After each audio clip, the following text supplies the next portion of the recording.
老挝这块儿也有好女孩，不是大家都讲的那样子，也不是所有人把你当成冤大头。当你一无所有，而且非常迷茫的时候，你会怎么办？我相信这个问题是很多中年男人所面临到的问题。今天我来带你们听一下这个大哥的故事。他们的那个俄罗斯人，我觉得好奇怪，他们吃的东西全是生的，直接一块一块的咬，而且那个肥肉。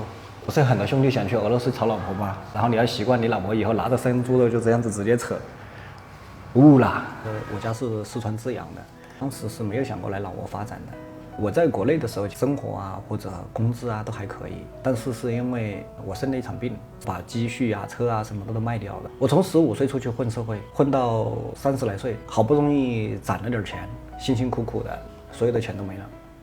好了之后，倒是万幸，你终于还是能站起来了。但是就是对于生活，再也找不到方向了。我有朋友也给我打电话说，他们在老挝开了一个民宿。如果你觉得你真的没有地方去，你可以过来看看，度个假。我就背上行李，踏上了到老挝的这个旅程。我总共从成都出发的时候只有6000多块钱，我到老挝的时候就只有2800块钱。到了老挝来，你发现它比成都还慢，除了基础设施没有我们好之外，其他的我都挺喜欢。比如说它的生活节奏，比如说它的环境，就跟我其实我小时候生长的环境是一样的，所以说我对这个地方特别亲切，特别喜欢，我就想留下来。所以说最后就一留下来，就待到现在，待了差不多整6年。我现在主要的业务现在就是做这家民宿，我自己还有个广告公司。其实做广告也跟我民宿差不了多少，但是你人会比较辛苦一些，你每天需要出去焊接、安装等等之类的。我就把广告公司关了，自己全心全意的收这家民宿。您这个民宿一共投资了多少钱？总共投资的话是花了差不多25、6万人民币，12个房间。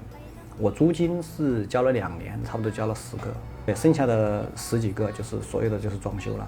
装修的话，平均算每个房间差不多有8000块钱的装修成本在，但是呢，老挝没有大家想象的那么容易。其实酒店装修要不了那么多钱，那可能是因为现在在国内，因为你所有的东西都成熟，对吧？而且包括方案都有现成的。你在老挝这个地方，你很多东西都是进口的，所以呢，投资的成本会大一些。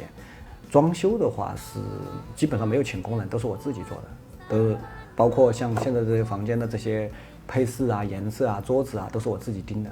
现在您这边民宿的客人哪个国家的居多？欧美的居多，老挝人基本上没有。中国人的话有30%到40%。既然走出来了做生意，就不要光盯着一个市场。虽然我们都是中国人，你如果能尽量的去开拓去做欧美人的生意的话，就尽量多做一些。如果当中国的同胞进来不多的时候，消费力达不到或者你的入住率不够的时候，你也可以用欧美的去填补。现在你们民宿这边请了多少工人？我现在店里面基本上没有工人，就是一个清洁阿姨。本来民宿也不大，我觉得没有必要就要去请一个人，因为我现在也没有事情做啊。我请一个人的话，我多开一份工资，我腾出来干啥呀？还有一个好处就是呢，跟不同的人接触，你每天在店里面，你有接触到中国同胞，对吧？有接触到欧美人这些人，每个地方来的人不一样，你每天给他们交流，也许对自己来说也是一种成长。刚来老挝创业的时候，您有没有什么困难是让你现在印象特别深刻的？很多兄弟都说老挝的这个人工成本比较低，都想来老挝创业因为可以在人口红利上工资成本上打点差价。但是其实真正只有你到了老挝来了之后，你才能发现，并不是你想象的那样子的。以前做广告的时候，我跟我老婆还有一个小工，我们3个人，我一个广告牌11米宽1.5米，我们3个人一天可以摘2个，就是包括挖坑、焊接、封广告布等等之类的。我的工人15个到20个，一天也就只能做这么2个广告牌，所以你算一下，其实人工成本不会便宜的。而且为什么我要15个到20个老挝工人，是因为这些大哥经常就是说不来就不来，也不打招呼，你还不能扣他的工资，还不能骂他们。我们现在也总结的都是，在老挝招工特别难，招到工人之后，遇到一个好的也特别难。我都遇到过，就是我的员工给我请假，他们家姑姑都去世3回的。为了请假，对，为了请假。你如果在老挝不是开那种劳动密集型的话，或者怎么样的，尽量就是自己去操刀。所以说，就像为什么我的店里现在不愿意去招工人一样的，特别难。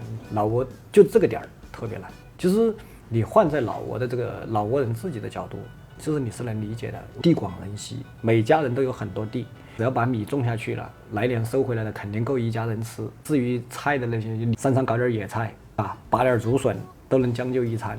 所以他们对于生活要求真的很低，而且没有攀比，就是我们一定要山珍海味或者怎么样的。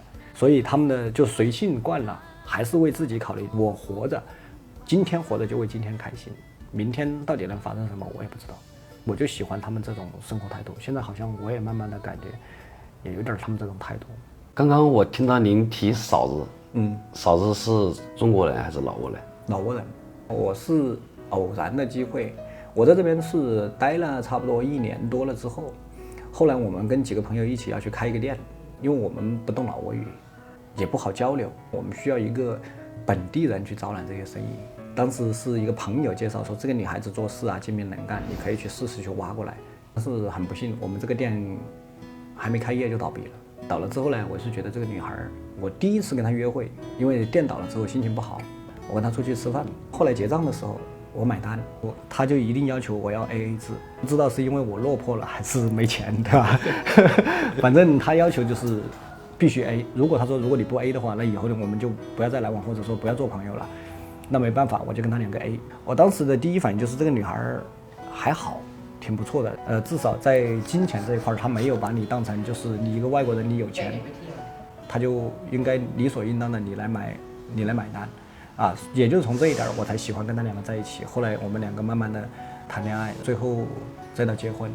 其实一路走过来，总结下来也不容易，因为生活习惯啊等等都不一样，但是能走到今天也算不错。现在我们家的话也是基本上以中文为主。我现在的老挝话只能说是日常的沟通，他把所有的东西原原本本的翻译给我，然后我来做决断。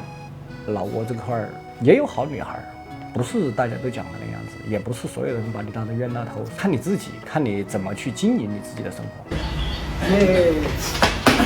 1、2、3，茄子。